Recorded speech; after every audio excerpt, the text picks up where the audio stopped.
The voice of Husker Nation is on the air. This is Hail Varsity Radio. Insight, opinion, expertise, along with the biggest names talking Nebraska sports. Join in with the show at 402-489-1240 or 1-800-825-5865. Now, here are your hosts, Chris Schmidt and Elijah Herbel. Welcome to it. Great to be with you on a Tuesday. It's Hail Varsity. We're powered by Cornhead Lager. Chris Schmidt, Elijah Herbel, and you will dive into the latest bubble/tournament projections. It's Tuesday, so it's crop report time. We'll check in with Mitch Sherman from The Athletic. Mitch, a nice write-up on Husker basketball and his level of optimism. What's yours right now as we're 24 hours out from Nebraska Northwestern, and you know how the rest of the schedule goes? You feeling okay about Nebraska basketball and dancing? Elijah and I will arm wrestle with that. You're welcome to chime in at 489-1240 or 800-825-5865. Can email chris@hailvarsity.com, and you're always welcome to check out the stream, be a part of it, and jump in that way. The Hail Varsity YouTube channel can also find us on Hail Varsity Radio, Twitter, on the X platform at HVarsity Radio. Some different platforms around on social media as well. ESPN 590, Omaha's ESPN, where you can find us on their Twitter platform. KFOR Sports and KFOR Facebook can hear us in Kearney, Hastings, Grand Island on the Superstation, and our friends up in Columbus on News Talk 900. So Mitch will unleash the fury coming up in about 15 minutes. In hour two, we'll get to some football thoughts with spring ball upcoming, some offensive line takes, and yes, lots of Super Bowl discussion. Jeremiah Sirles will kick us off. Papa Sirles at 5:05. And then I love catching up with Grant Wistrom, Mr. All-American, Mr. College Football Hall of Famer, Super Bowl champ. G-Dub will join us at 5:25, get his take on the Chiefs, on the Rams, his time, and really just that calm you need from your coach and the vets when you get to Super Bowl Sunday. So we'll go there. 489-1240. Calm is not a word I'd use to describe Nebraska basketball fans. That's okay. That's not... it's National Compliment Day, and that's not a knock. You have no reason to be calm if you're a Nebraska basketball fan. When was the last time a Husker fan of any sport was calm? Well, probably the 90s, right? Probably pre-Elijah, okay? Listen, there's too much heart-wrench and heartache and Lucy pulling the football on you. I totally get it. But there are some reasons to think this could go okay, and that's if you believe that the Illinois game was a turning of the corner with Nebraska basketball on the road. It's one performance. It was a gutty back-and-forth performance on the heels of a gutty come-from-behind, don't lose this opportunity at home against Wisconsin. Now you go into Northwestern, and they're reeling a bit. They got to have it. Nebraska and Northwestern are really staring at one another. They're like the Spider-Man gif pointing at one another. I mean, they are, quite frankly, mirror images where they've had some big wins. They've had some heartbreak on the road. They've both had their skids. I'll say this, that there's not really, aside from, is it Chico State or Chicago State or somebody, Northwestern's got that stain on their carpet from Rover. Okay, that they'll never, ever, ever be able to scrub out. Nebraska's stains are what? The fact you've blown a couple of double-digit leads on the road to teams that you shouldn't lose to. Northwestern just lost at Minnesota. Minnesota's making a push. We'll see if they are for real tonight against Michigan State. Sparty, for whatever reason, their 2-7 record against quad one opponents, They are still a 7 seed. We'll get to the crop report. Before we do that, it is roll call time. We'll do our starting 5. First 5 folks in the stream, we give you a shout-out. That's how we get segment 1 going. Brandon is in, NU Grandpa in at 2. Mr. Jeff Snitley in at 3. The artist formerly known as KG Kids for Life in at 4. The Prosthetic Pulse in at 5. It's a new one. That's a new name. Welcome to Prosthetic Pulse. Yes, thank you. Eric off the bench at 6. Roger 7. And you have Greg in at 8.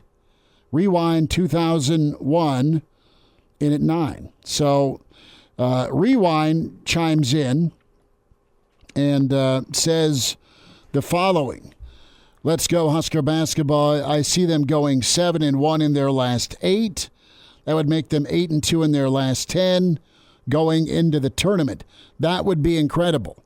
That would be nice. And after Northwestern, they should win their games. It's easier said than done to win out. But Indiana's not smiled upon right now. But it's still Assembly Hall. Yep. Rutgers is not smiled upon, nor is Penn State right now. Both of them are coming home. And you have 2 against Michigan. The worst team. They are a dumpster fire. I don't know how Jawan survives, except that he's part of the Fab Five, and you just lost Harbaugh. So let's get into the crop report, Elijah. You've seen The Athletic and their latest bubble report. Lenardi put out his bracketology yesterday. And I'll start with the bracketology. Right now it's just 6. Just a 6-pack for the Big Ten. That is Purdue. That is Northwestern. That is Nebraska. That is Michigan State is a 7 seed. That is Illinois and Wisconsin, each at 3 seeds. And right now, Nebraska is a 9 seed per ESPN bracketology against 8 seed Clemson. Clemson's been fading in the ACC. But how appropriate would it be for Nebraska to get their first NCAA win if they get there in Danny Nee's hometown of Brooklyn, New York? Huh? Is that not just fitting? Is that not storybook? Can we get Danny back to his second Nebraska game in 25 years, courtside, or give him a blowhorn to cheerlead a little bit? But in all seriousness, Nebraska, at least on the latest bracketology, not listed as first 4 in, last 4 in, or Dayton bound. They are beyond that, so they're in that next group. But right now, you got a solid last night, and you and I talked about this Friday into the weekend when we were discussing the Kansas-Houston matchup. I thought Kansas would rise to the occasion at home. They looked great. They predictably, coming off that Houston energy, and Kansas looked physical and tough, and they're talented. But you knew that it was going to be a bit of a buzzsaw. Had to have it game from K-State. K-State got it done in overtime last night on Big Monday. That's big for Nebraska because you want your opponents that you've beaten to have successful seasons. That was big for Kansas State. I don't know that they're in because of it, but at least they're back in the conversation. It makes Nebraska look better with that win. Right now, you want Sparty to keep winning, I suppose, because of their strength of schedule. But Minnesota is a team that you could split with, and that loss doesn't look as bad anymore.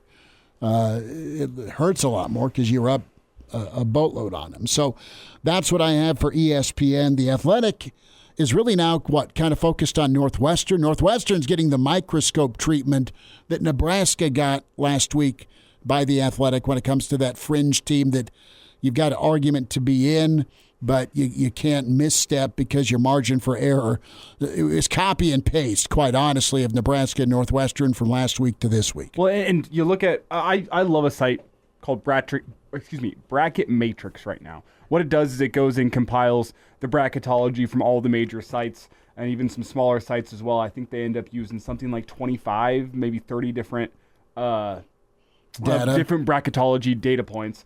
As it stands right now, Nebraska's average seed is a 9.47. So they're somewhere on that 9 to 10 line. You look at Northwestern, they're at an 8.94. So they're pretty solidly a 9 as it currently stands. Both teams that might be in as it stands, depending on who you talk to, but are still very much on the bubble, depending how the rest of the season goes. And you look at Nebraska, Northwestern being mirror images, even the way their season closes is pretty identical, with Northwestern having one quad one opportunity in front of them, just one, whereas Nebraska has two, with Northwestern being on that line, going away from home. That's right on that line of being quad one, quad two, and then you have Ohio State on the road a little bit later in the season. That, as it stands right now, Ohio State still a quad one? Still a quad one as it currently stands, but they are dropping fast. So it might be a quad two by the time you actually hit the road and get to Columbus. So both teams that have more to lose than to gain probably over the last couple weeks of the season. Whenever you look at the opponents that they have, it's about taking care of business.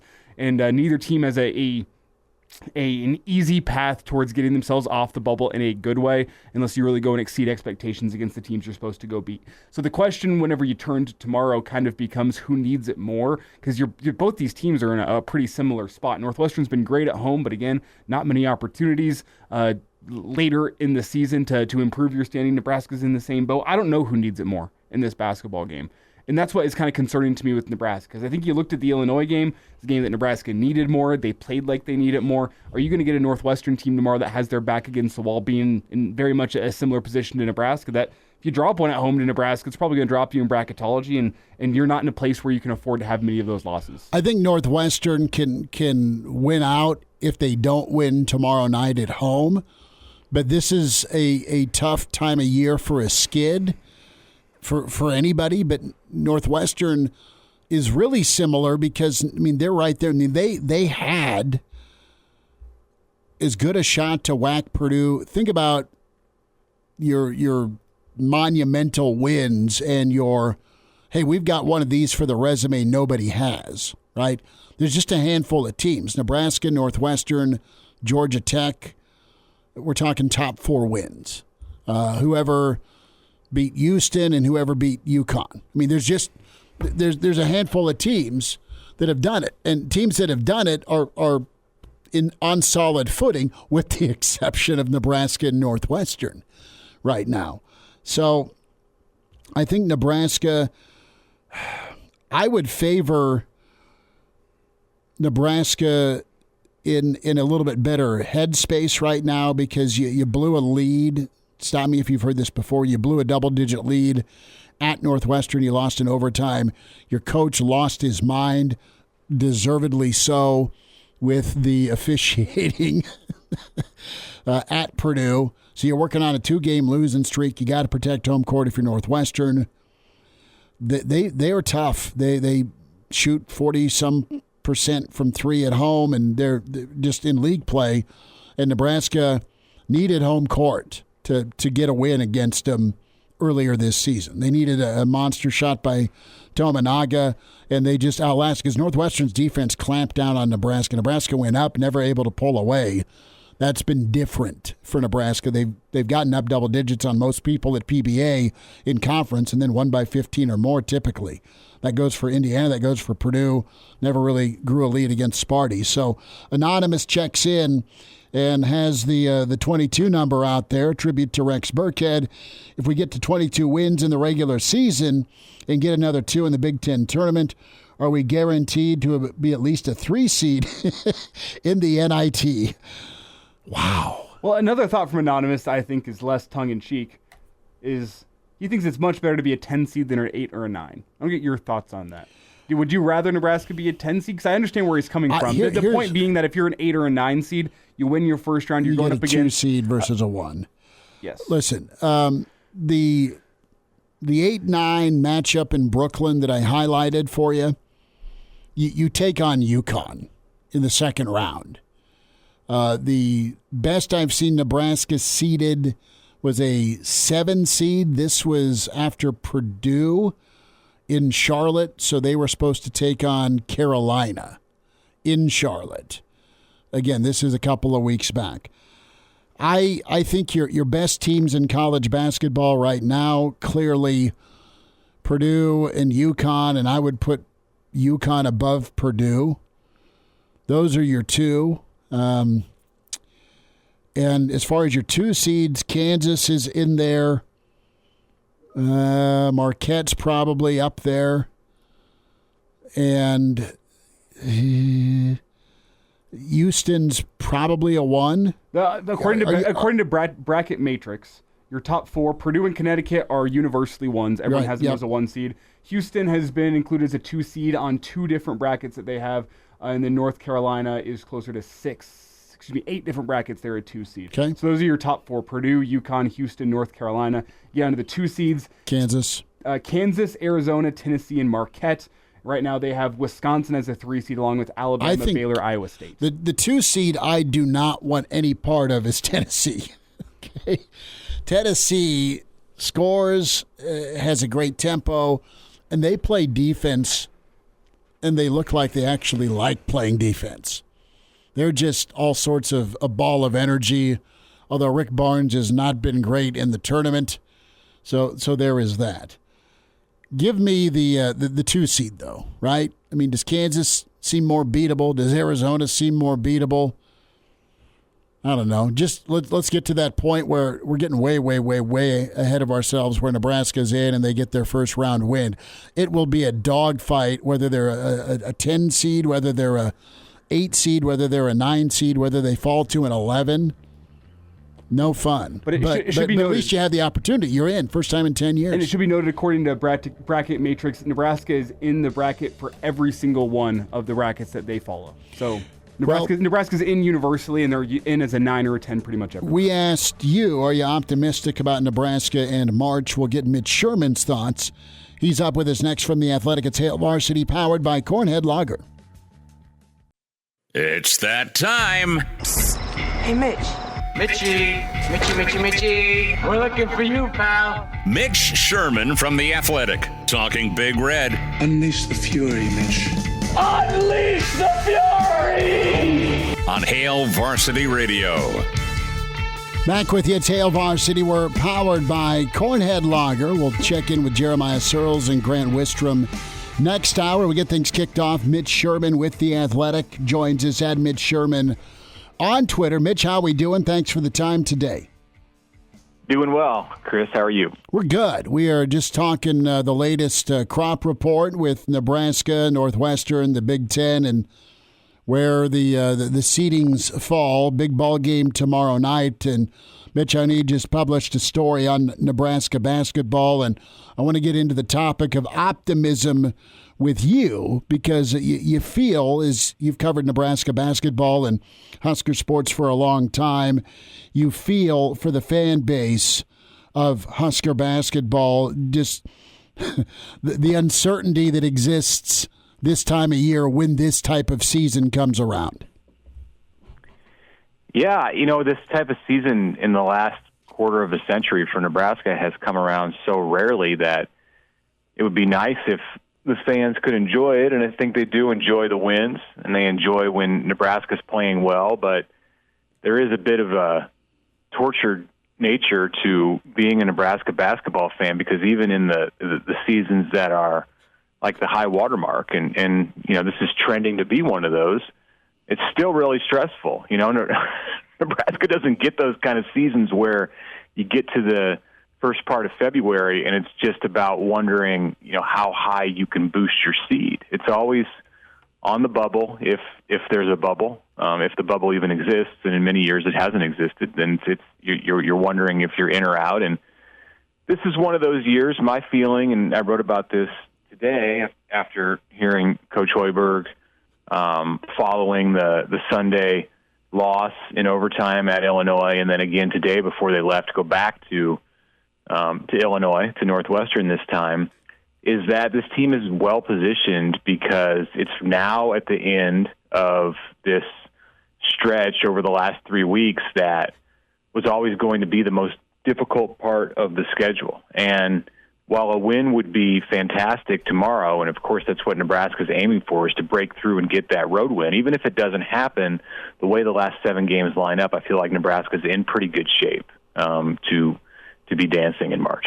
It's Mitch Sherman with us here from The Athletic on Hail Varsity Radio. And Mitch, whenever you look specifically at tomorrow night's matchup, kind of our theme for the first segment of this show was these teams really are a carbon copy of each other from how they play. They both like to shoot the three-point ball. You have coaches that are very similar, both of them probably could realistically be in contention for Big Ten Coach of the Year, pretty mild-mannered, have turned around programs that have been hopeless as of a decade ago in terms of their ability to make it into the NCAA tournament and go win a game. You have very, very similar programs in Northwestern and Nebraska. Is that a fair way to put tomorrow night's game? Is that you kind of have two carbon copies playing each other? I think there's a lot of parallels to draw, and you kind of laid it out with Chris Collins and Fred Hoiberg and their backgrounds. Those guys got their claims to fame in the sport of basketball elsewhere, and then have taken their coaching prowess and have worked, have done great things. I don't want to say worked wonders because Fred hasn't gotten to that point at Nebraska. Now Collins is in his 11th year at Northwestern, and they've cleared some major hurdles that Nebraska's still looking to clear in winning in the NCAA tournament. Northwestern was the last team to make the NCAA tournament as far as the Power 5 ranks go. And here Nebraska stands as the last team yet to win a game, or the only team yet to win a game from the major conference schools. So there's a similarity there. And right, you get down to this 23-24 squad for both teams, and you see how strong Northwestern is at home. They've got home wins against Illinois and Purdue. Nebraska's got home wins against Wisconsin and Purdue. All the way down to the fact that their Ken Pom and their NET rankings are about the same, and then they both played two overtime games last week.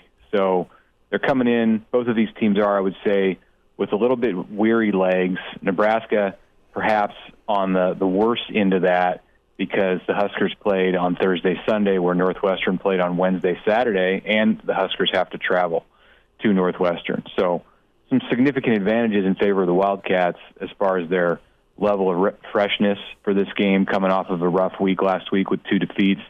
And, of course, they've got that big home court advantage. Talk to me a little bit here, and Elijah sent a great story we're going to get to from the Chicago Sun-Times about Hoiberg being back in business, and a really good story this year for college basketball, and the topic of Fred and, the coach of the year in the Big Ten with what he's been able to do. All that being said, he just doesn't blink, good, bad, or ugly, does he, Mitch? I mean, the post game, Elijah and I were talking yesterday about how much fire we would have set to the to the arena after some home cooking for the Illini on a lot of missed and questionable calls. And Fred is absolutely a treasure and a professional, where he doesn't like it, but he doesn't show it as an excuse. He just handles the facts. You lost, and here's what happened, and here's the turnovers, here's the rebounding. So touch on Fred's demeanor and how that can help a Nebraska basketball team kind of trying to make this push here in March. Yeah, he really is like at the eye of the storm, like the calm at the center of the storm. And Sunday was a great example of that because, I think everybody who watched that from a Nebraska perspective was throwing their arms up in the air at times. And look, I'm sure there were calls in that game. Depending on your perspective, you see the game differently. Mm-hmm. And I'm sure there were calls in that game that made Illinois fans and observers irate also. But there were a number of them late and in overtime that impacted Nebraska in a negative way. Most notably the no call against Rink Mast at the end when he was stripped and hit on the hand and, potentially goes to the line and gives Nebraska a chance at least to come closer when it's down 3. And you can debate all you want the call at the end of regulation 2 that put Illinois at the line to tie the game, potentially to win the game in regulation, which they didn't do. It was a great defensive stretch for Nebraska at the end, and unfortunately, it was all for naught because of that foul. And I didn't really see it as a foul, but yeah, the great thing about Fred is he doesn't get bogged down with that, and I think he looks at it from the standpoint of, hey, we missed. He said today at his media availability that Nebraska was 13 of 31 at the rim in that game. I assume he means like close to the points in the paint, and that's it's missing too many shots. And so he wants his team to be accountable to that and worry, of course, as all coaches say, but don't necessarily preach, about the things that you can control as a team. And they can control their shot making near the rim. They can control the effort that they put into rebounding. I do think they put forth a lot of effort, but there's more that they can do to come closer to winning the rebounding battle in a game like that. And he wants them to rebound. He wants them to limit turnovers, and he wants them to do all of that on the road. That's really the formula that he's devised for Nebraska to be able to win on the road, is to do the things that it has done well, like shoot the three, but then also rebound and limit the turnovers. So, he's really interesting to watch, his demeanor after those big wins, which we saw on Thursday as he stood at the center of the court and was interviewed with the students all around, and it was just same old Fred. And then 3 days later, at the podium in Champaign, when his team had just been dealt a heartbreaker, and you wouldn't really know the difference between the two guys that you were watching. I think it does help the team a lot, because they can, they're not going to ride the waves as much if the head coach is as even keeled as he is. Mitch, quickly here before we get your thoughts on the Super Bowl, does the Big Ten have an officiating problem in your mind? Yeah, I can say that I think that there is a problem. I don't know exactly what it is or how to fix it, how to train them better, but yeah, I mean, there's I've watched plenty of games this year where I've thought, how did that happen? I get it's a tough job. And I don't know that it's limited to it's not limited to the Big Ten. Observers of media, fans of every conference, I think, feel like their officials mess things up at a special rate. And if you watch enough Big Ten basketball, you can feel that way about Big Ten basketball. It's football season. We can feel that way about Big Ten football. I do think that there has to be some accountability and some way to kind of modernize the process so that these guys are put in the position to be able to call the games and officiate the games in both sports the best way possible. Whether that means more access or less access to technology, I don't know what it is, but it is difficult to watch those games and like the one on Sunday in Champaign and see so much that is left in the hands of the officials and know, or at least believe, that a lot of it didn't get handled right. And I'd say it didn't get handled right on both sides, but it did seem to impact Nebraska late in the game more so in a negative way than it did Illinois. Mitch will probably hit Super Bowl on the old Average Joe pod this week. I want to get your quick take, about a minute, on Coach Rule tomorrow. What are you expecting from the head Husker? Right. It's the first time to be able to talk to him about Glenn Thomas and to hear what his expectations are as they move forward in coaching these freshman quarterbacks, and of course, be a lot about Dylan Raiola and how the two of them can form a bond, and Thomas's history in working with Rule and working with Marcus Satterfield, and what the dynamic is there in building an offensive system that's going to be different from what Nebraska ran last year. So I think that's going to be a big conversation. And then how the Huskers closes up this recruiting class. If there's a late addition or two, will be interesting too. We know about Keona Wilhite, the defensive end from Tucson, and he may end up at Nebraska. That's seems to be leaning in that direction. So if there's another signee to talk about, that's going to be a big topic, and especially if it's at a position like pass rusher, which is always at a premium in recruiting. Mitch, we'll see you tomorrow. Thanks for a few minutes today. All right, good to talk to you guys. Thanks a lot. There he is, Mitch Sherman, with us from The Athletic, at Mitch Sherman on Twitter. Open phones for you the next 20 minutes. Want to jump in before we talk to Papa Sirles, Grant Wistrom next hour. More. Some of your comments in the stream are just beauts. We'll get to some of those. It's Hail Varsity, powered by Cornhead Locker. Hail Varsity Radio is live. Now, back to Schmitty. Schmitty's a great guy, but he don't have a brain. And Elijah. You want me to speak? We're not pointing you yet. On Hail Varsity Radio. Back with you, it's Hail Varsity. We're powered by Cornhead Lager. Chris Schmidt, Elijah Herbel can dial us up at 489-1240 or 800-825-5865. Your comments coming up here in the stream. Hail Varsity YouTube channel, Hail Varsity Radio Twitter, at HVarsity Radio.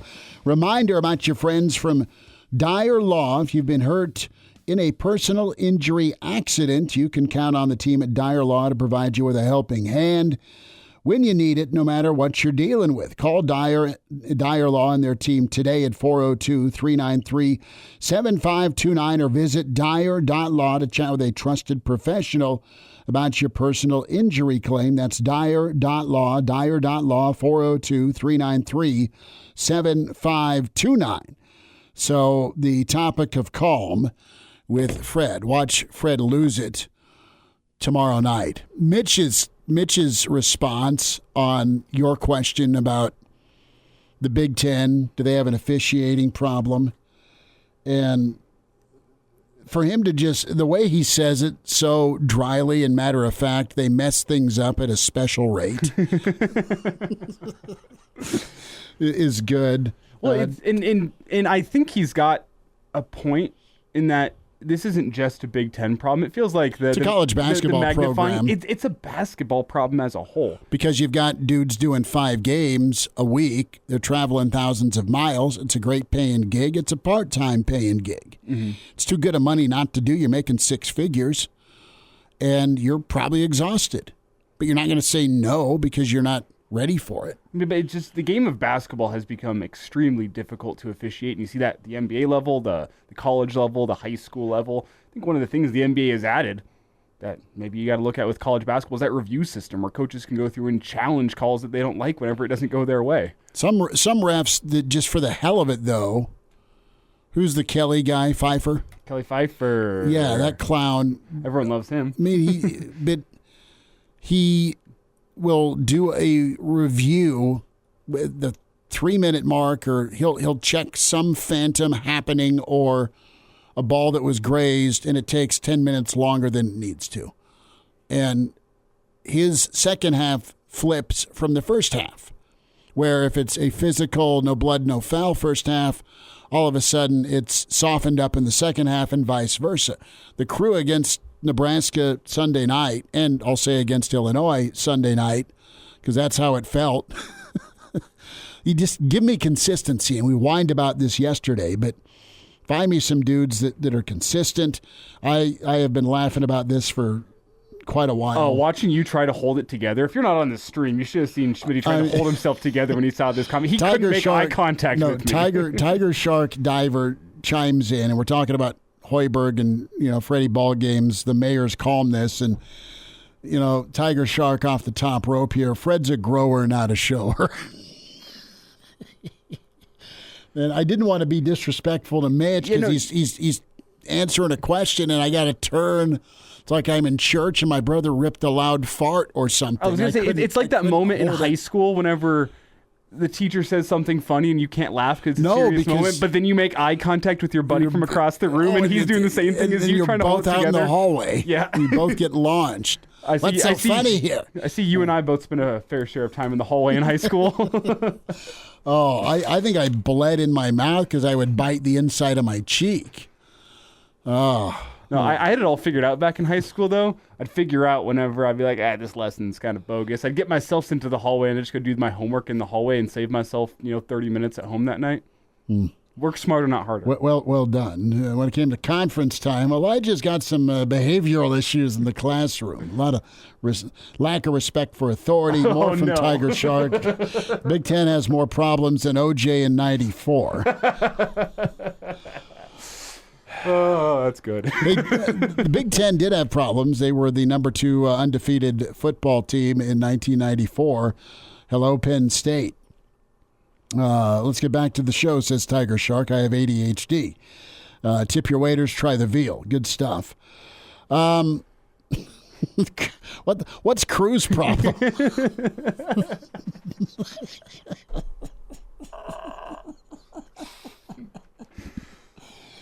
It reads like this. No, we have to. Crew in the stream. Sorry, had Chipotle for lunch. Was on the throne for the last 30, getting here late.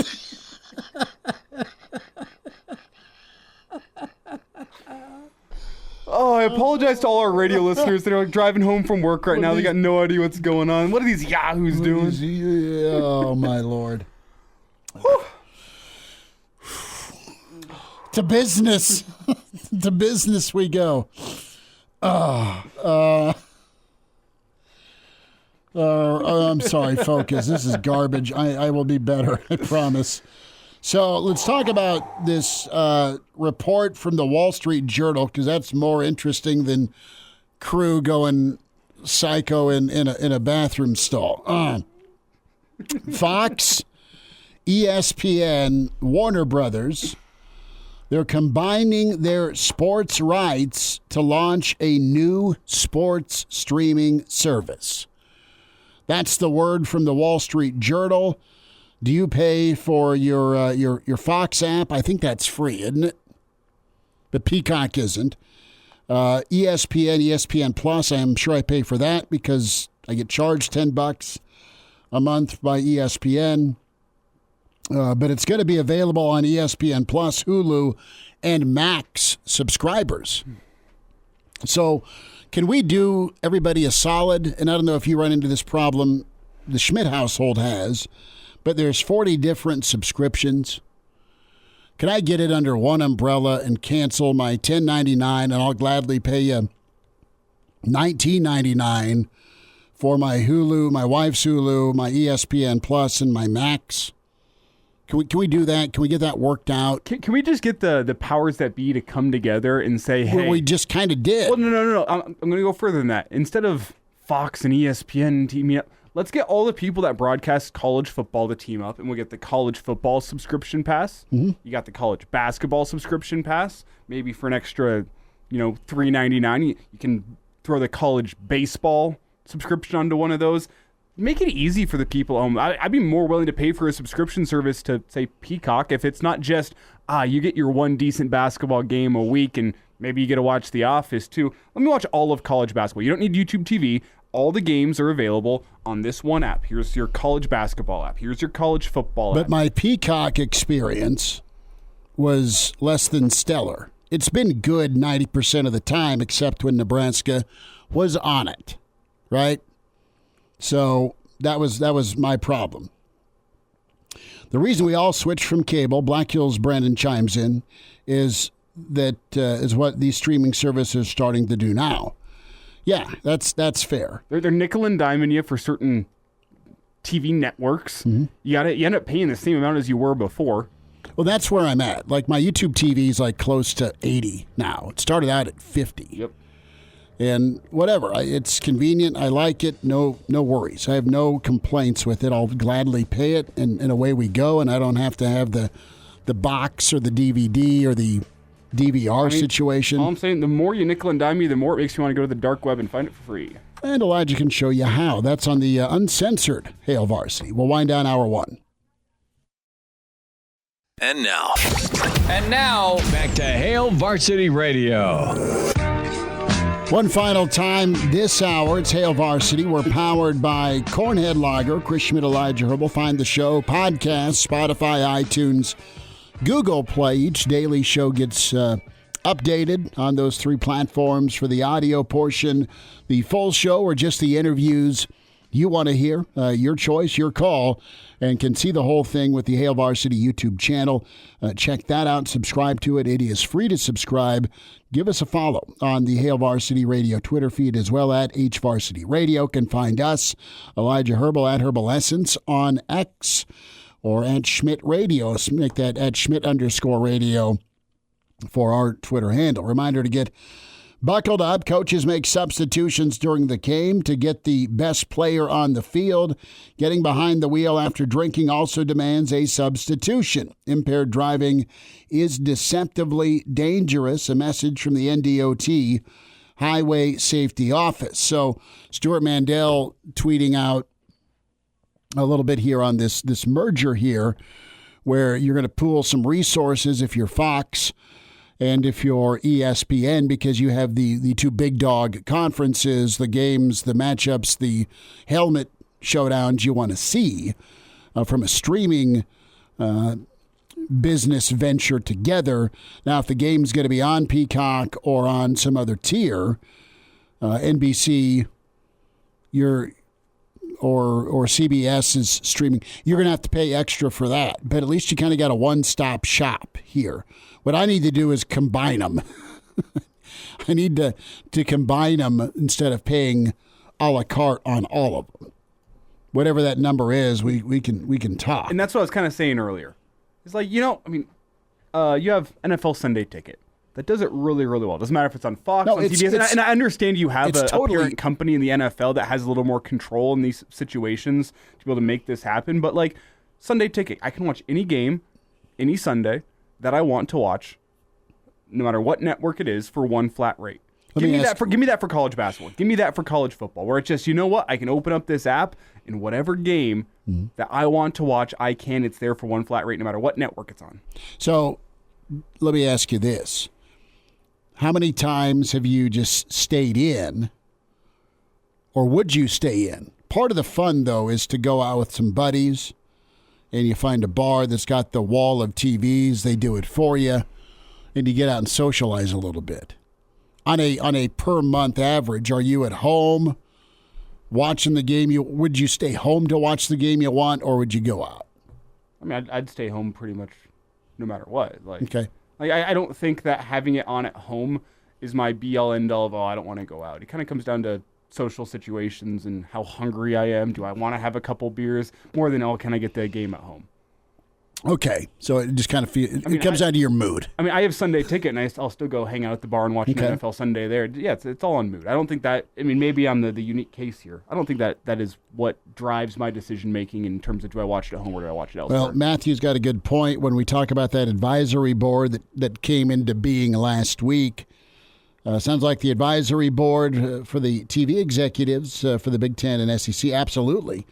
Streaming's the next phase, although Roger Goodell did say under his watch there will never be a streamed Super Bowl only. Good. Which is there shouldn't be a streamed only playoff game. No. And we, the consumer, need to stand up to the TV executives. Well, one of them is your commissioner now, and he's going to keep printing money for the league that helps Nebraska expand the South Stadium. There's a middle ground between what's best for the league, what's best for the TV executives, and what's best for the consumer. We'll check in with Jeremiah Sirles. He'll kick us off. Grant Wistrom next hour as well on Hail Varsity. The voice of Husker Nation is on the air. This is Hail Varsity Radio. Insight, opinion, expertise, along with the biggest names talking Nebraska sports. Join in with the show at 402-489-1240 or 1-800-825-5865. Now, here are your hosts, Chris Schmidt and Elijah Herbel. Back into it at Hail Varsity. We're powered by Cornhead Lager. Let's talk some football and welcome in our favorite Husker offensive lineman, Mr. Agent.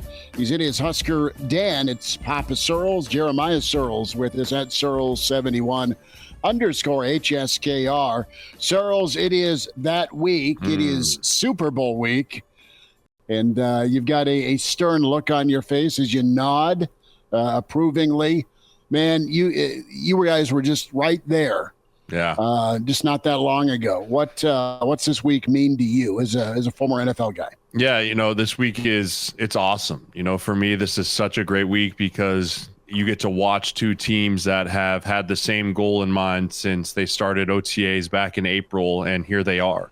And, both sides of this group from San Francisco and Kansas City have had their own challenges as they've gone through the lulls, the highs of the season.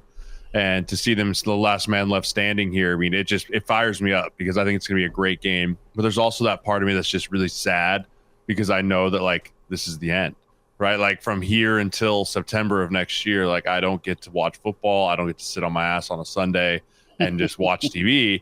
I have to actually, do something now. I mean, at least hockey season is on still. But, yeah, this is a bittersweet when the Super Bowl ends for me. It's Jeremiah Sirles with us here on Hail Varsity Radio. And Sirles, what's your take on the extra week for these guys? Obviously, the bye week's important. You get your body right. You get to have a great performance in the Super Bowl because of that.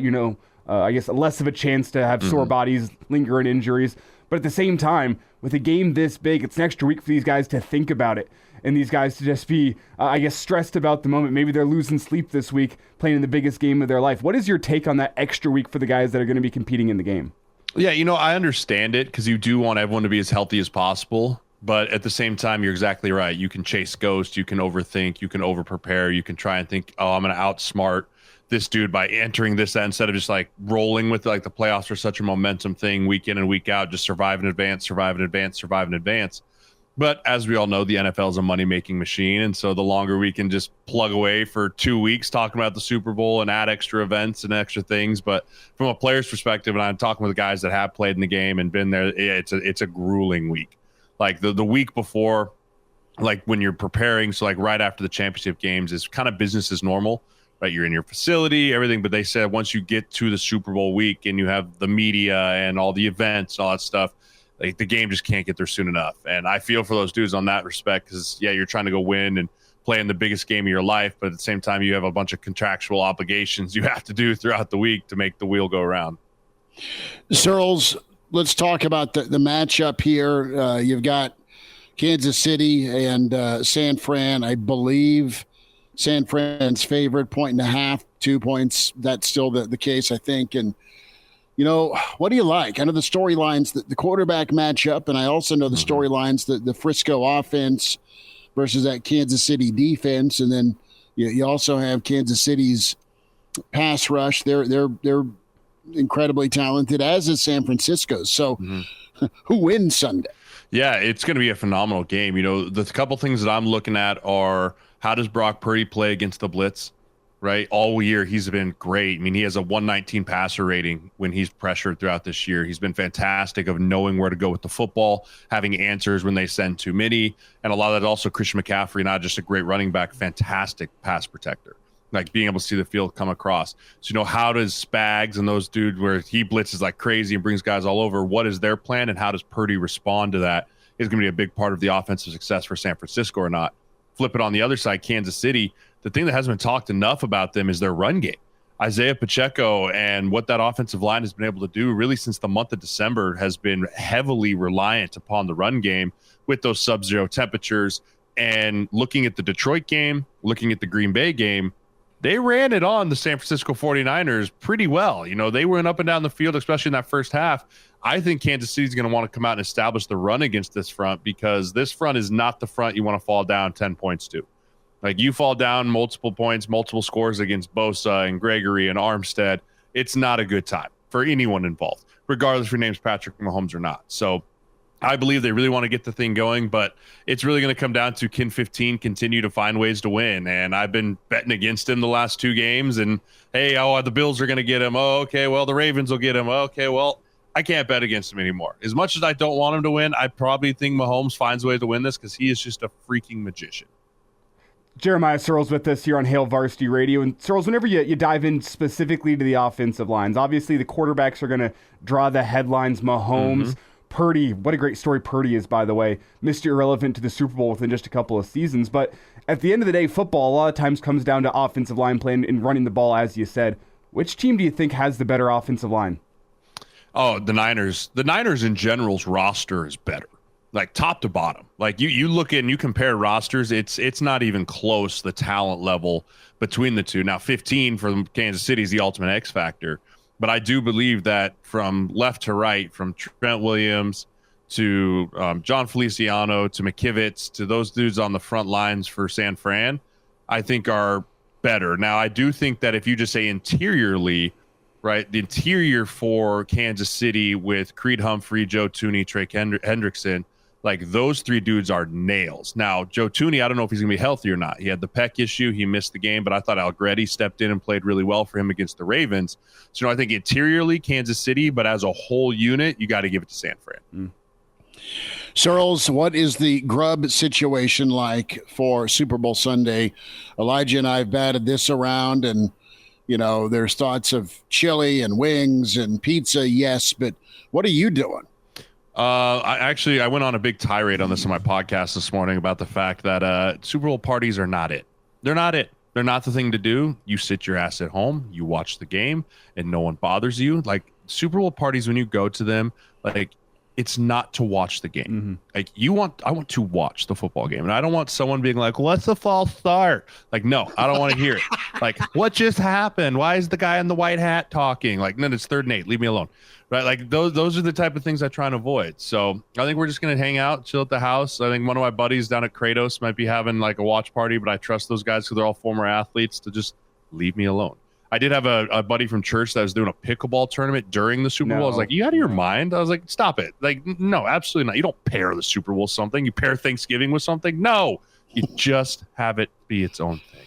I think there is a magic number to the Super Bowl party, though, and that's 4. like there. I was going to say under 5. If you can get under 5 at your Super Bowl party, it is ideal. You start getting above that, and now you got social obligations you got to take. Well, there's rules for people to it. 3 hours. Yeah, there's rules to it too. Like I don't want to know about your day.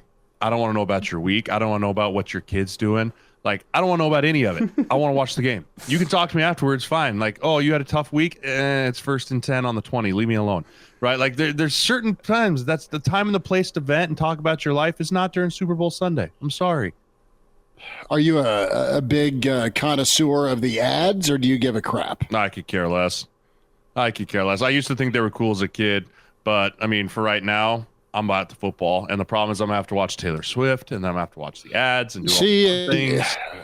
Okay, so you're not a Swift fan? Listen, I'm a fan that she brought in $331 million to the NFL because eventually that trickles to the player, and I'm at the very bottom suckling down the last little trickle bit of it as the agent. So I'm not mad about that. Not upset about that. I am just upset about the fact that I'm going to have to hear about it during the whole game. Jeremiah Sirles with us here. We're talking trickle down. This public service announcement of what not to do, especially next to him on the couch during a Super Bowl. I'm only saying what everyone wants to say, right? No one wants to go to the Super Bowl party. Nobody wants to, like, the wife's like, my friend's having friends over. And as a husband, you're like, I'll go. But listen, play it up. Say, hey, Sirles said we could stay home. Blame me. Put it on me. No, and I'm headed to Omaha to see a buddy. His wife and a lot of the kids are at volleyball out of state. It's just him. He's going to smoke some wings, and it's going to be perfect. Incredible. I asked the wife if she wanted to come, and she has no interest. No, that was Junior getting home. No interest. The wife doesn't want to go. It was Junior. That was horrible. I look over my shoulder. I asked the wife. Okay, yeah, she doesn't want to go. No, she's out on it. So there's the rules to live by. Sirles, last thought here on the Super Bowl party from you. Will there be more chicken wings consumed or beers consumed by you on Sunday afternoon? Chicken wings. Chicken wings for sure. I love a good chicken wing, and the beers are tough because I lift at 5:30 a.m. on Mondays. So that's the other piece is like if you're not going to make like the game on Saturday, Monday at least should be like a half day, right? Like national half day holiday, right? Like hey, the Super Bowl rebound, right? You're either going to be really excited or really sad, or you're probably going to be a little hungover, but. Overall, I wish they'd be a half day, but definitely chicken wings. I love chicken wings. There's definitely some chips. There's going to be some chips that get inhaled. Sun chips are the way to go. Oh, sun chips, garden salsa all day, every day. There he has it. All right. Dear friend of yours, Rex Burkhead, hanging him up. We got to ask you about Rexy before we say goodbye. Jeremiah Sirles with us.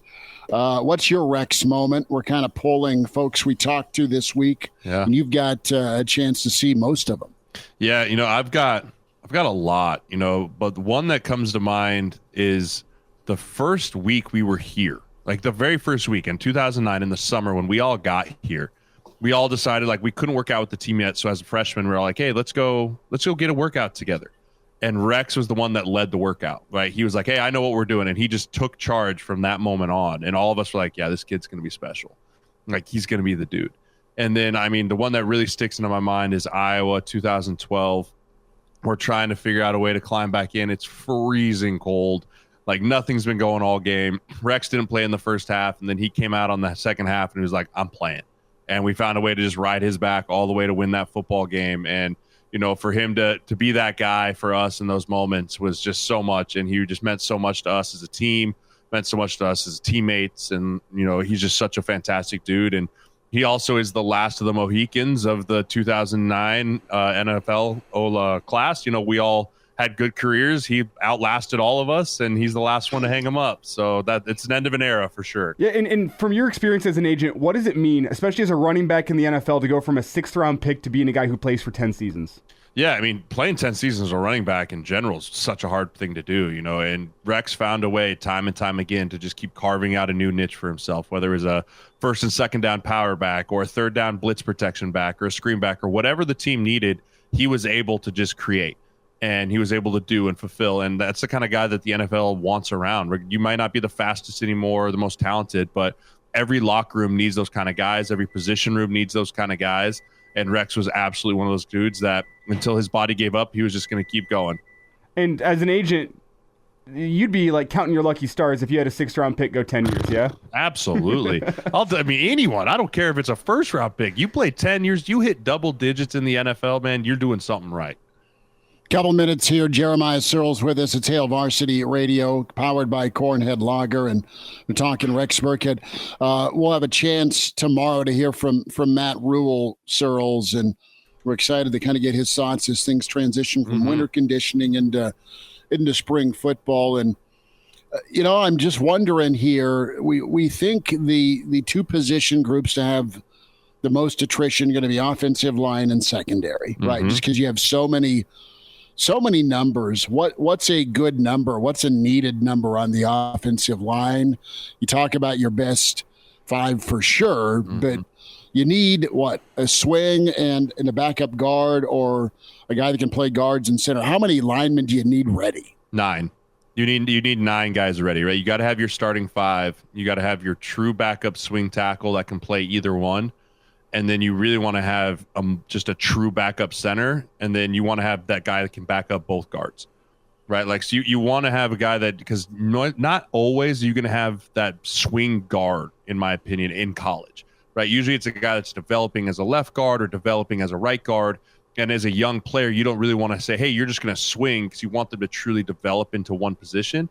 And so if you can have 9 guys ready to go and not have this drastic drop off from the starter to the backup because you've allowed them to stay in one place and develop, that's really the key, because very rarely does an offensive line make it through an entire season without being banged up somewhere, shape, or form, right? A tackle getting hurt or a center and someone coming in, even if it's a spot start for 2 or 3 games, you have to make sure that drop-off isn't a drastic drop-off to where the rest of the chain is weak because you have a weak link in whatever position has to fill in. So I would love to say that we could come out of training camp into the fall with 9 guys that we feel really good about being able to come in and start. And as you talk about that depth, Sirles, the freshmen coming in, how difficult is it for them to get into that 9, if you will? When you look at Grant Bricks and Tamua, and you also have Gibson Pyle, a lot of excitement for these guys. How difficult is that task to make it into that 9?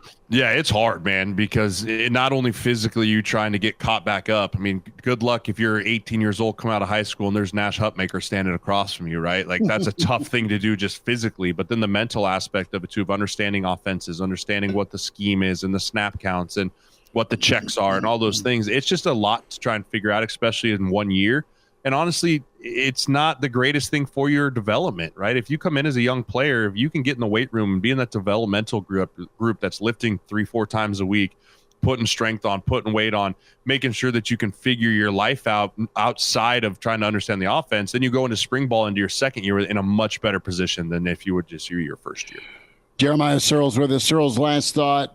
Turner Corcoran, is it a guard spot for him that may be best and most effective right next to Teddy at left guard? I know you have Evans Jenkins play well there. You have Mazuka potentially on the right side. Where does Turner fit in, do you think, on the line? Yeah, I think he's definitely going to have to be in the guard spot. But, I think he's also a guy he's played enough tackle that you can't let him just lose that altogether, because Teddy's never finished a season, right? Teddy's never been able to show that he can make it all 12 games, and that's such an important position at left tackle. I think Turner probably rotates there a little bit, but as of keeping him on the same side at left guard allows that transition not to be as crazy versus like, hey, we're going to play you at right guard, and then if Teddy gets hurt, we're going to bump you out to left tackle. Sure. Right? So just trying to keep him on the left side of the line. I think the left guard spot for him would be a really good landing spot. Sirles, take care, brother. Thanks for some do's and don'ts with the Super Bowl, and we'll check in again next time. Thanks Absolutely. again. Appreciate you guys. Go Big Red. And now, back to Hail Varsity Radio. Back into it. It's Hail Varsity. We're powered by Cornhead Lager, Chris Schmidt, Elijah Herbel. We welcome in Husker and College Football Hall of Famer, a three-time Super Bowl man, and one championship with the Rams. We say hi to Husker legend Grant Wistrom with us. Grant, what's good, man? It's early February. I can't complain. How are you doing down south? Doing good, man. I got to wear a short sleeve T-shirt to work today, so anytime you can do that in Southwest Missouri in February, you're living right. So, do you go with the schmedium to gun show it, or is it just a normal short sleeve shirt? Normal short sleeve. I mean, I got an XL on right now. I don't need to advertise. I'm a taken man. I don't need to put it out there. Well, my follow-up question was going to be, do you do the crop top to show off the six-pack? But I guess we've already established that's a no. Yeah, no. You know what? It's hard enough keeping them off of me. So, like I said, I try to cover up as much as I can. Grant, it's 80 degrees. Yeah, I don't need a crowd, right? I mean, that's just it. Yep. Well, I'm interested to get your take on this year's Super Bowl matchup. You're always really kind to us to jump on this time of year and talk Super Bowl. Let's get into this to start off. And I know you follow the Chiefs, and I know you kind of keep an eye on the Niners and just what they've been doing for a number of years. Another trip for San Fran back. What do you like about this showdown Sunday? I think it's two really good football teams. I think it's the two teams that deserve to be in the Super Bowl. And expecting a heck of a game, but I just don't think you can bet against Patrick Mahomes. I don't think it's a smart bet. People have been trying with the whole road record, and it's a different Chiefs team. But Grant, they've really kind of reinvented. When I look at last year's team, they were explosive, yes, but they were able to go on some 6, 7, 8 minute drives. I mean, they were ball control when they wanted to be. They've adapted well without Hill in the offense. I know that's been 2 years ago, but you know what? They don't have Bieniemy dialing up plays. They still got, Big Red Andy doing his thing, but it's been about the defense, and I know you've been watching their defense this year. Yeah, and I think that's why his road record is, through the playoffs has been dang good this year. Defense is playing great. They've gone into 2 tough environments, played really well, and that's where you got to be at this point in the season. I mean, very rarely are you just going to go out, everybody knows defense wins championships, and very rarely are you just going to go out there and outscore somebody. So with the way that their defense is playing, and, Patrick Mahomes is magic in the playoffs. I saw some crazy stat on ESPN the other day where his playoff record is 14-3, which would have been the best in the NFL this year, if he were his own team. And that's against playoff defenses. And then he also would have led the league in like 3 big statistical categories I don't remember against playoff defenses in the playoffs. That's what he does. So you put that defense with him, pulling the trigger on things, it's going to be tough. And San Francisco is a heck of a team. I mean, they are a great team. They are loaded, offensive and defensively. But just, in big games, there are guys that get it done, and Patrick Mahomes is one of those guys. What's great about Mahomes is he'll make the spectacular play. He'll scramble for a first down. Grant, he takes care of the football. And that's supposed to be obvious, but so many quarterbacks have a key or costly turnover or a back fumbles or a wideout gets stripped. And that, to me, is what's remarkable is his interception number, his fumble number. I mean, I think it's still at 0 if memory serves for this playoff run, and he's so good at taking care of the football. Yeah, and, I think earlier this season, if my memory serves correct, he did have some turnovers at the end of games that cost him maybe a game or two. But they've just cleaned it up. Everything that they did to lose games early in the season was self-defeating, lining up offside, just dumb stuff that cost them football games. And they had the talent in the room. They had the mentality. They had the veteran leadership. It's just a matter of time before you stop making stupid mistakes and you still got this great football team in place with playoff experience that knows how to win late in the season. It's Grant Wistrom with us here on Hail Varsity Radio. And Grant, for as great as Patrick Mahomes has been, you always have the one trump card as a defense that can usually take a quarterback out of rhythm. That's the pass rush. And I want to dive into the 49ers pass rush and how they could get to Mahomes, because you have a list of guys, all fantastic pass rushers. Chase Young, Nick Bosa, Armstead, Hargrave, Kinlaw, Randy Gregory. They just have an assortment of pass rushers that can get after Mahomes. Do you think that could be the difference for the 49ers if they do get it done against the Chiefs? Is that pass rush getting to Mahomes and making him uncomfortable? Yeah, I think they need to get to him with four guys. I mean, Patrick Mahomes, I think, is really good about reading the blitz and getting to the hot route, getting rid of the ball, evading the rush, buying time. So, you're right. If they do have a chance, it is going to start up front with the 49ers and just not only, getting him off the spot, making him uncomfortable, but keeping him in the pocket. I mean, that's so much a part of your pass rush, your mindset is when you're playing a guy like that's mobile, that gets out of the pocket, that buys time, is keeping him in the pocket. You can't rush out of control. You got to keep your lanes, gap integrity. If they can go out and do that, and the Chiefs have played a lot of good defenses through the playoffs, and they've, people have thrown stuff at them and they've handled it. But if the Niners can do that, get after them with four guys, that's going to be one of the keys to victory for them. Grant Wistrom's with us, Hail Varsity Radio, talking Super Bowl. You can find Grant on Twitter at Grant Wistrom. So, Grant, you guys had a nice combination with your Super Bowl championship team in '99. Your defense was really good, getting after the quarterback. I just remember so many of those open field tackles against Tennessee that were critical. And that Tennessee team was good with Yak all season long. But your offense, man, greatest show on turf. Tell me a little bit about that team and, both sides of the football, how you complemented one another. Well, if you meant compliment is 80% of one side of the ball does most of the work, and we complement them with our 20 on defense, then yes, we complemented each other very well. When it's 35-0, 8-10 minutes into a football game, it makes it really easy to get sacks. We had a defense that was good, but not nearly on level with our offense. And just that offense was just so ridiculous about putting points on the board that, if teams didn't slow them down, they were just going to speedboat them.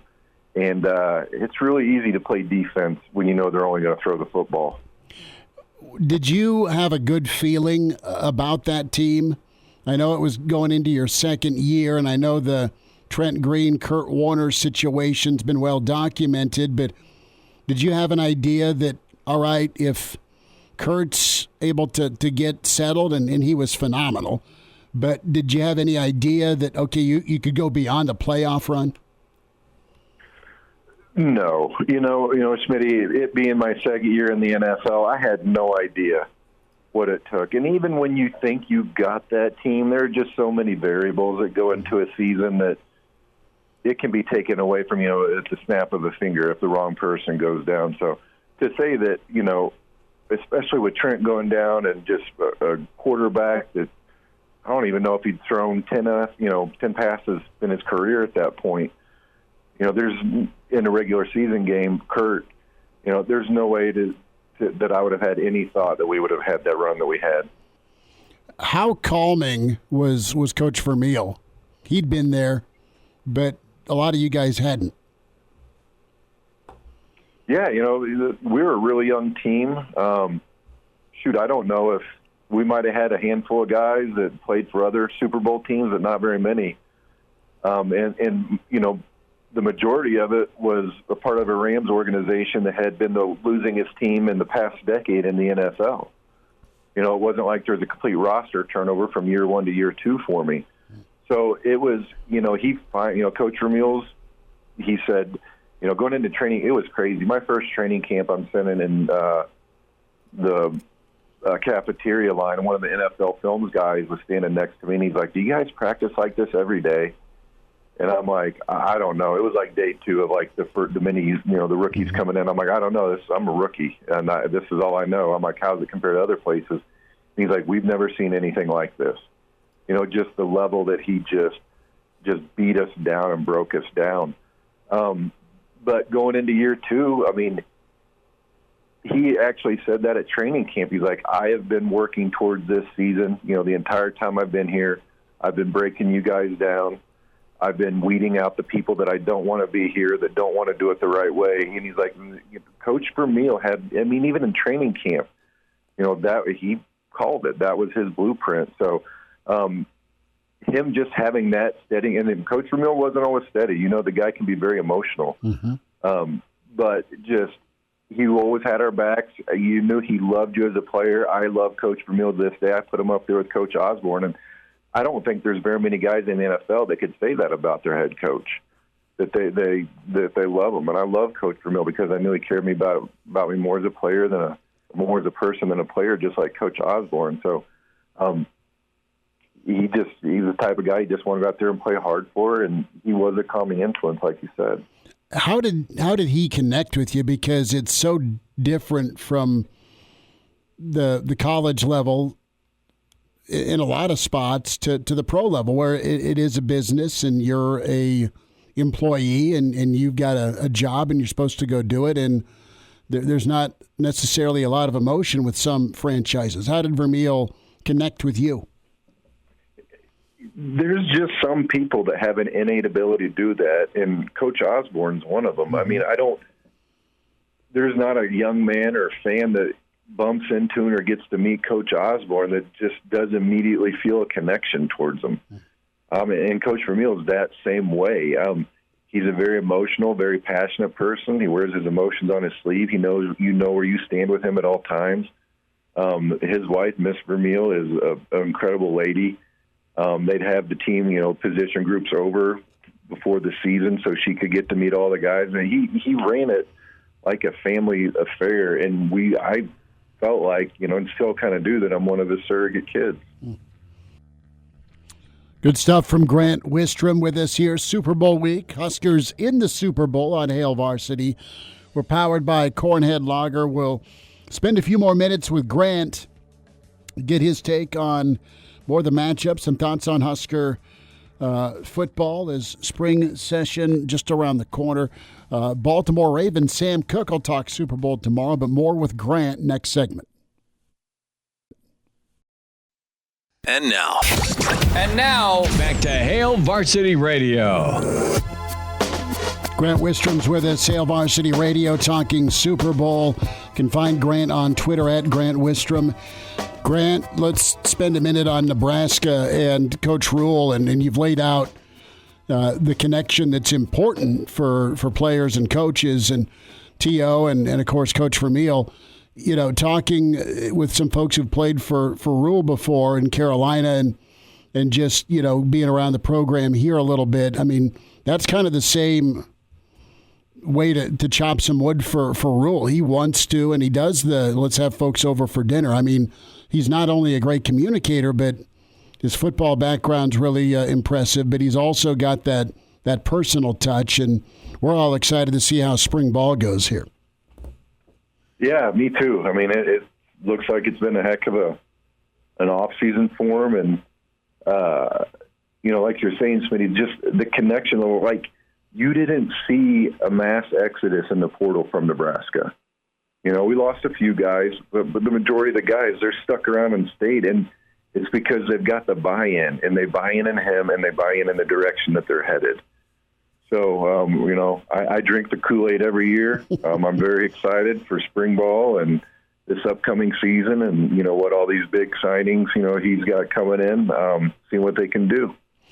What's your thought on Nebraska landing not only a 5-star in Dylan Raiola, Dom, but just kind of that ripple effect? There's got to be proof on the field, but you're getting a pretty high-level talent in the door, and it's made some waves. It's been a good thing perception-wise so far.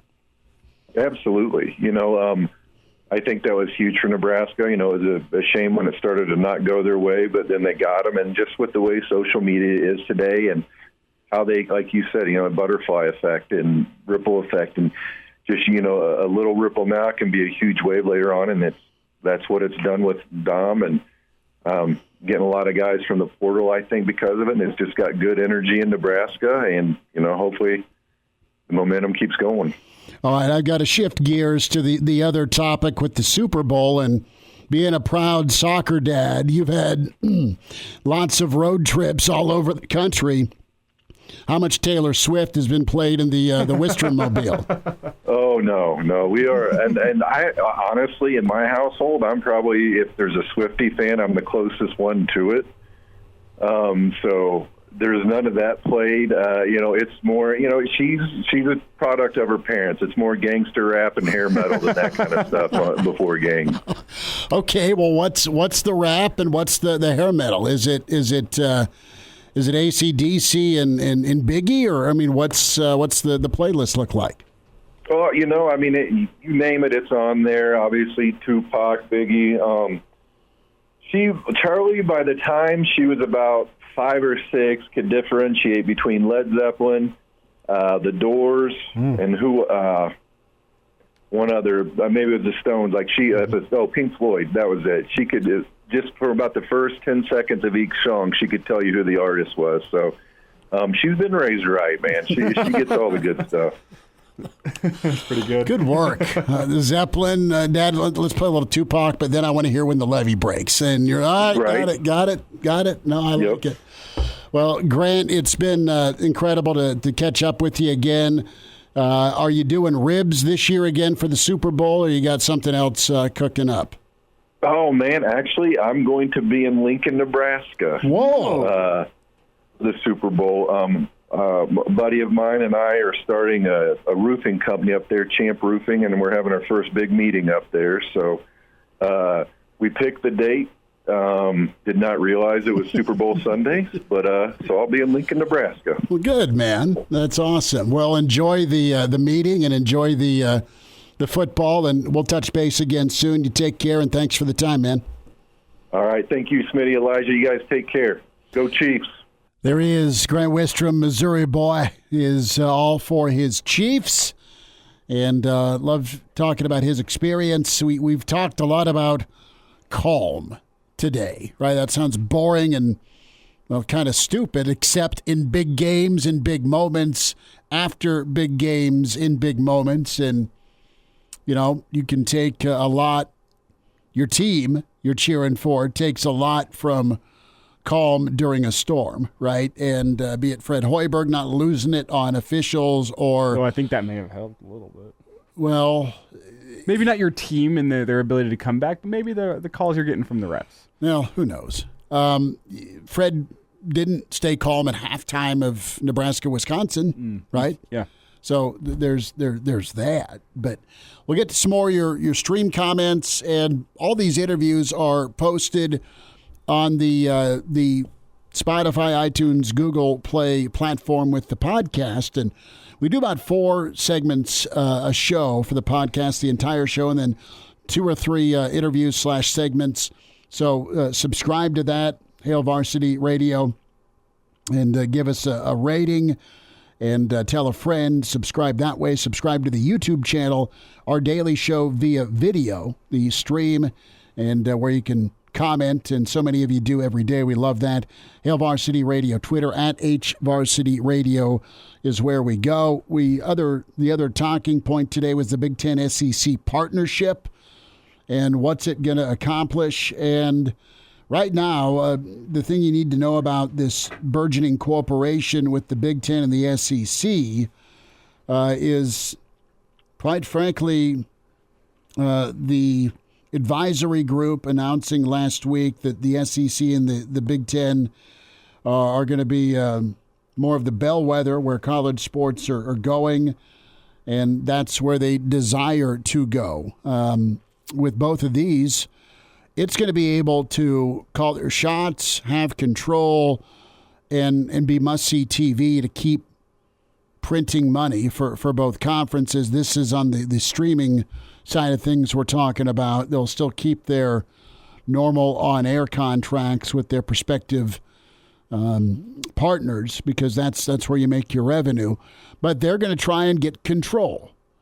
They're going to try and get the genie not back in the bottle, but at least in a headlock here for the direction of college athletics, specifically college football, where, all right, this is the direction things need to go, where if there's payments and NIL, great, but let's figure out a way to get the universities involved and have the ability to be involved to not have to use a third party. And I say that out loud. Well, Nebraska's got an amazing collective. That's great, but you have to go through the collective. 80% or more of what you're doing NIL-wise is through the collective, probably more than that, and that's just out of your hands. You don't control it, and if you're the University of Nebraska, if you're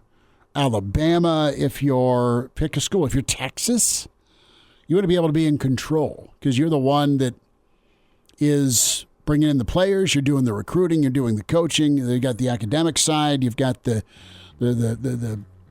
life skills you're doing. That's bigger picture than for some recruits a one-time payment. So this is a step in that control, and you've got Sankey and you've got Petiti, guys. Go ahead, that are big. It just feels gross to have a university directly pay an athlete to say, "Hey, come here." It's nice to have a level of separation. It feels gross. It feels weird, but that's the direction we're headed. No, it's what it is. We'll wind down Tuesday next. And now, back to Hail Varsity Radio. One final time, it's Hail Varsity. We're powered by Cornhead Lager. We're doing Huskers in the Super Bowl this week. We'll check in with Sam Cook, Tony Veland, coming up this week. Big thanks to Grant Wistrom, Jeremiah Sirles, Mitch Sherman today, Spotify, iTunes, Google Play for the podcast. Elijah, you sent me a disturbing tweet. And that tweet is, there is a coyote on the loose in Vegas. And is this a real tweet that one got after a player for the Chiefs? Well, I'll lay out the source first. So this comes from Las Vegas Locally, which is a Twitter page that tends to be kind of on the money. I wouldn't call them the TMZ of Las Vegas, but they tend to have a lot of good scoops. I remember... which casino was it that all of their gambling went down after a cyber breach earlier this year? Las Vegas Locally was the first on it. They've broken some other stories in the past. They are reporting that last night a NFL player was bit by a coyote in near Lake Las Vegas, out in Las Vegas. No report on who that player is. You'd assume not a member of the Chiefs or the 49ers, but that would be a very interesting development. Where's Keldarius Toney? He's rehabbing from a phantom injury, remember? What was that phantom injury? A coyote bite? Well, wasn't it like he was inactive rehabbing from an injury for the AFC title game, and then he came out before the game and was like, "No, I'm not hurt. They just scratched me." Right. Yeah. I'm saying if there's one guy you don't want to put it in the hands of, it's Keldarius Toney. Yeah, get a bite on the hand. That's what I'm saying. What's the jersey number? No, but you would assume not a member of you would assume those guys are not hanging out at Lake Las Vegas. You know, you'd assume those guys are doing their preparation this week. I guess you never know. Who was it that went missing before the Raiders and Buccaneers? Barrett Robbins. What was the story with that? I think Barrett went down to Mexico, had a good old time, but I think he also had some mental health tendencies. So the story is, and this is 22 years ago, the old Bill Callahan Super Bowl. Barrett Robbins went missing. Chucky knew every call that the Raiders had because he was there the year before. They didn't change their play calling language. And Adam True, I think, had to step in and play center, and he was the former Husker, former Pius, the 10th standout. True's a hell of a football player. That's tough duty. And Robbins was a really, really good center. You had to be for Bill Callahan. And I think he went MIA, and it was just a tough night for the Raiders. They got blown out against a guy who pretty much created your offense for you. And then you factor in your all-pro center being gone. Disaster. Yeah, disaster. But it was. I mean, it wasn't just let's go get lost in Mexico during the week of the Super Bowl. I think there was really some mental health issues. I don't know if it was bipolar or schizo or whatever, but wasn't good. Well, you hope you don't have a situation like that this week with one of the members of the 49ers or Chiefs going believing off that they were bit by a coyote. Believing that they were bit by a coyote, or actually physically being bit by a coyote. Back tomorrow. We'll talk to you at 4. We'll get you ready for Nebraska, Northwestern, Mike Babcock, Evan Bland, Sam Cook, and then Connor Clark from Evanston, as he's on the call tomorrow night. Talk to you at 4.